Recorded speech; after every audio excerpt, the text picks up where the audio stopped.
ये चैनल सिर्फ मनोरंजन के लिए है। हम किसी भी अंधविश्वास को बढ़ावा नहीं देते। ये कहानी है प्रीति की, जो दिल्ली में रहने वाली थी और एक आईटी कंपनी में जॉब करती थी। प्रीति रोज बस से अपने ऑफिस जाया करती। बस स्टॉप उसके घर से 10 मिनट दूर था। एक दिन प्रीति को घर आते आते देर हो गई।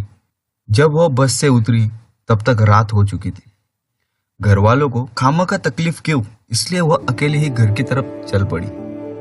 रास्ते में 3 लड़कों का ग्रुप आवारागर्दी कर घूम रहा था। जैसे ही उनकी नजर प्रीति पर पड़ी, उनकी आंखें चमक उठी। उन्होंने प्रीति को घेर लिया। वह लड़के प्रीति के साथ बदतमीजी करने लगे। प्रीति ने उनसे छूटने की बहुत कोशिश की और चिल्लाने लगी। उसकी आवाज सुनकर पड़ोस वाले जाग उठे और प्रीति की मदद करने पहुंच गए। पड़ोसिया ने उन लड़कों की बहुत पिटाई की और उन्हें पुलिस के हवाले कर दिया। घर वाले जॉब छोड़ने के लिए कहेंगे, इसलिए उसने यह किस्सा घर वालों को नहीं बताया। अगली रोज जब प्रीति जॉब से घर लौट रही थी, तब उस गली में वह लड़के नहीं थे।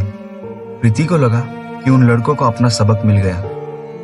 ऐसे ही एक रोज जब प्रीति अपने जॉब से देर घर लौट रही थी, अचानक पीछे से उसके मुंह पर किसी ने रुमाल रख दिया और उसे बेहोश कर दिया।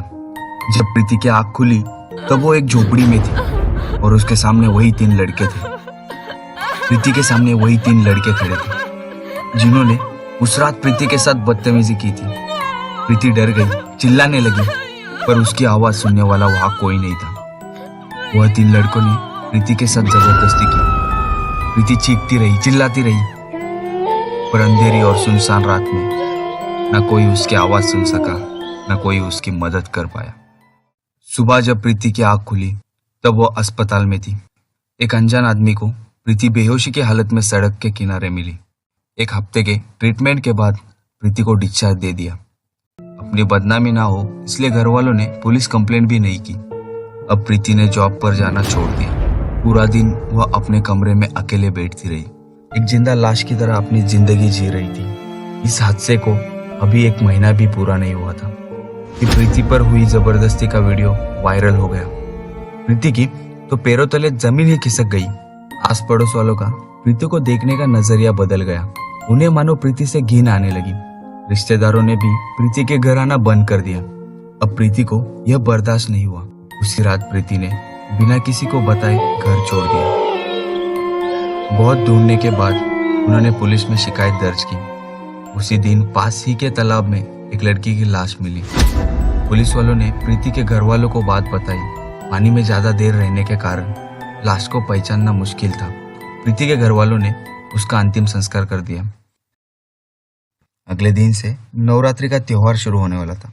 प्रीति के घर मातम छाया हुआ था। उसी रात जब 3 लड़कों में से एक लड़का नशे में धुत होकर घर लौट रहा था, तभी उसने देखा कि एक लड़की रोड के कोने पर बैठकर रो रही थी। वह लड़का जब उस लड़की के पास गया तब अचानक उस लड़की ने उस लड़के की ओर देखा। उस लड़के के माने रोंगटे खड़े हो गए। वो लड़की और कोई नहीं बल्कि प्रीति थी। जैसे ही उस लड़के ने भागने की कोशिश की, तभी सुबह उस लड़के का शव पास ही के रेलवे ट्रैक पर मिला।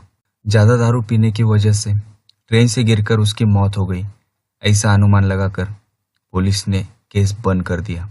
नवरात्रि के 5वें दिन जब बचे हुए 2 लड़कों में से एक लड़का रात के समय अपने कार में बैठकर कहीं जा रहा था।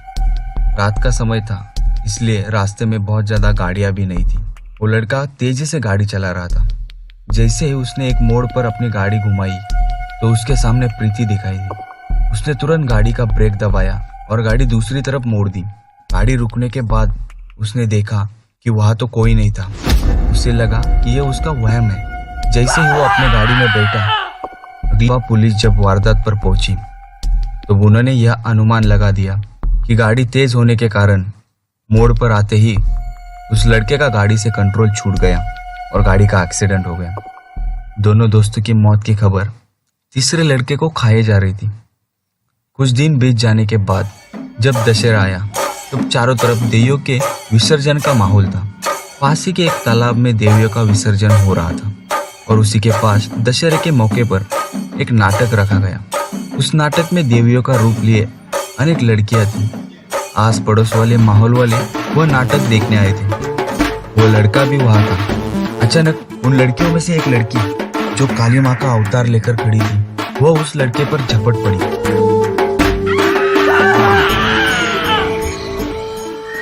प्रीति ने कहा, कुछ दिन पहले मेरे साथ हुआ वो तो किसी दूसरे ने किया, पर लोग मेरी तरफ ही गुनहगार की नजर से देख रहे थे। वहां रे इंसान, जीती जागती औरत को पैरों तले रोनते हो और औरत के मूर्ति के पैरों में झुकते हो।